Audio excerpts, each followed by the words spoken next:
बिस्मिल्लाहिर्रहमानिर्रहीम अस्सलाम वालेकुम। Welcome back to my YouTube channel.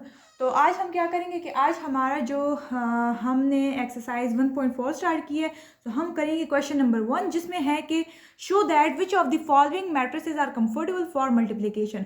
हमें कुछ 4 मैट्रिसेस दिए हैं और हमने ये बताना है कि इसमें कौन कौन से मैट्रिसेस ऐसे हैं जिन पर मल्टीप्लिकेशन हो सकती है। मैं आप लोगों को मल्टीप्लिकेशन भी आगे क्वेश्चन में करवाऊंगी, लेकिन उससे पहले जो है ना, मैं आप लोगों को मल्टीप्लिकेशन के कुछ रूल बताती हूँ, जिससे हमें ये पता चल जाता है कि कौन कौन से मैट्रिसेस जो हैं वो मल्टीप्लिकेशन के लिए कंफर्टेबल हैं और कौन कौन से नहीं है। ठीक है, तो सबसे पहले तो हमने ये याद रखना है कि मल्टीप्लिकेशन के लिए ये देखते हैं कि जो पहला मैट्रिक्स होता है, फॉर एग्जांपल मैं मैट्रिक्स ए ले रही हूँ, तो मुझे मैट्रिक्स ए के जो है कॉलम्स चाहिए। क्या चाहिए? कॉलम्स, मतलब के कॉलम ऑफ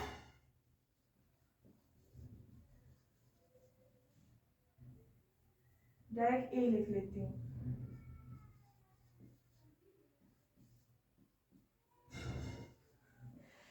इट मीन्स कि हमने क्या करना है कि कॉलम ऑफ ए हमने चेक करना है कि पहला जो मैट्रिक्स है उसमें हमने कॉलम चेक करने हैं कि इसमें हमारे पास कितने कॉलम्स हैं, क्या वो कॉलम जो है दूसरे मैट्रिक्स की रो के बराबर है भी या नहीं।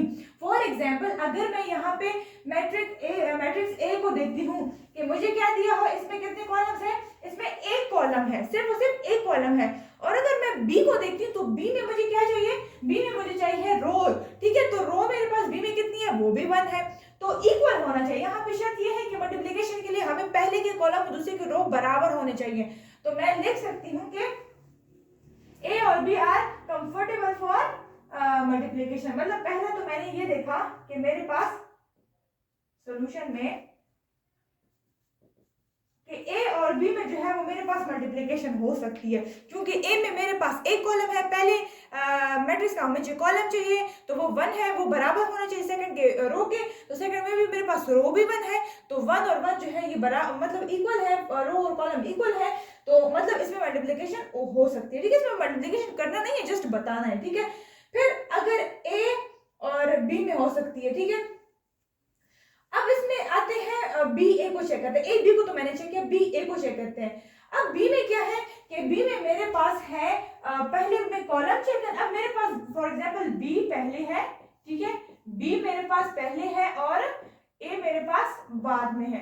अब मैंने इन दोनों के मतलब बी ए को करना है। ठीक है, तो मैंने पहले के क्या चेक करने हैं, कॉलम चेक करने हैं, तो मैं इसके कॉलम चेक करूंगी। यहाँ पे है 1 और 2 कॉलम्स है। ठीक है, पहले में 2 कॉलम है और दूसरे में क्या होना चाहिए, रोज देखते हैं, तो उसमें कितने रोज है, इसमें भी 2 रो है, तो 2 = 2, मतलब कि कॉलम और रो जो है वो बराबर है। इट मींस कि बी ए बी जो है हमारे पास मल्टीप्लाई के लिए मल्टीप्लाई हो सकते हैं। ठीक है, अब हम आते हैं बी और सी का देखते हैं। ठीक है, बी सी में अगर हम देखें पहले कि हम कॉलम चेक करते हैं तो 1 2 कॉलम्स है, और दूसरे वाले में हम रो चेक करते हैं तो रो अगर देखें तो वो भी 1 और 2 है, मतलब 2 कॉलम 2 रोज इक्वल है। ठीक है, बी और सी की भी मल्टीप्लिकेशन क्या है, वो हो सकती है यहाँ। अब सी और ए के देखते हैं, तो सी और ए में क्या चाहिए हमें, सी में मेरे पास अब पहले मतलब सी है, ठीक है, ये सी ए का मतलब है जब हमने बी सी का देखा, अब सी ए का चेक करते हैं। इट मींस कि पहले सी मेरे पास आएगा और फिर मेरे पास क्या आएगा, बी आएगा।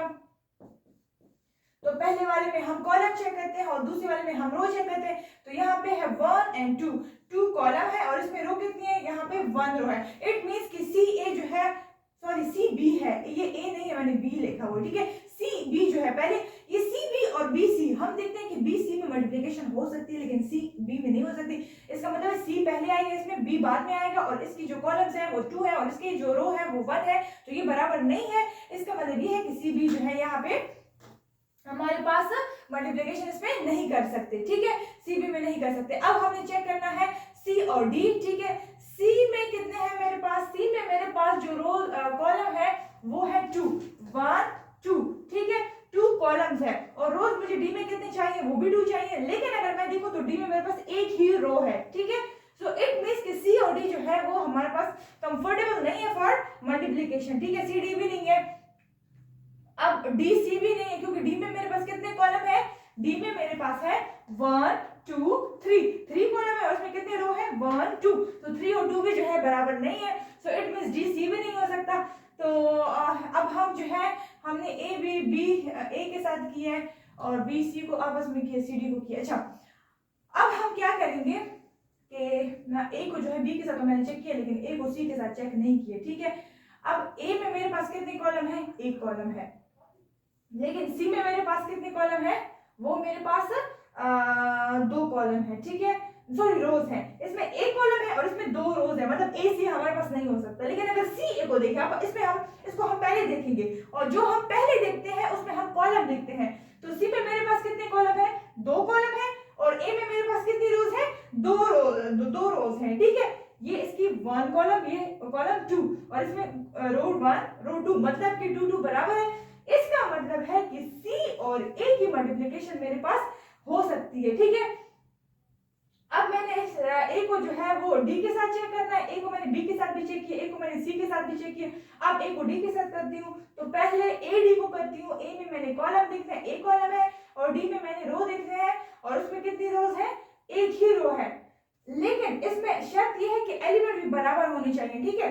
ए और डी में देखते हैं, ठीक है। ए में मेरे पास एक कॉलम है और डी में मेरे पास क्या है, उसमें एक रो है। अब कॉलम और रो भी बराबर है, लेकिन अगर इसमें हम गौर से देखें तो फर्स्ट कॉलम में मेरे पास कितने एलिमेंट है, 2 एलिमेंट है, लेकिन उसकी फर्स्ट रो में मेरे पास क्या है, 3 एलिमेंट्स है। तो ये इसमें भी हम मल्टीप्लिकेशन जो है नहीं कर सकते। तो ये वाहिद सिर्फ वो 4 हमारे पास मैट्रिसेस हैं जिनमें हमारे पास सिचुएशंस है जिसमें हमारे पास मल्टीप्लिकेशन हो सकती है, बाकी किसी भी हमारे पास तरीके से मल्टीप्लिकेशन नहीं हो सकती। तो यहाँ पे हमारा फर्स्ट क्वेश्चन जो होता है वो होता है एंड। तो अगर आप लोग को मेरा चैनल अच्छा लगे और मेरी वीडियोस आप लोग को अच्छी लगे, कुछ समझ आए, तो काइंडली मेरे चैनल को जो है आप लोग सब्सक्राइब करें और वीडियोस को लाइक एंड शेयर करें। Thank you.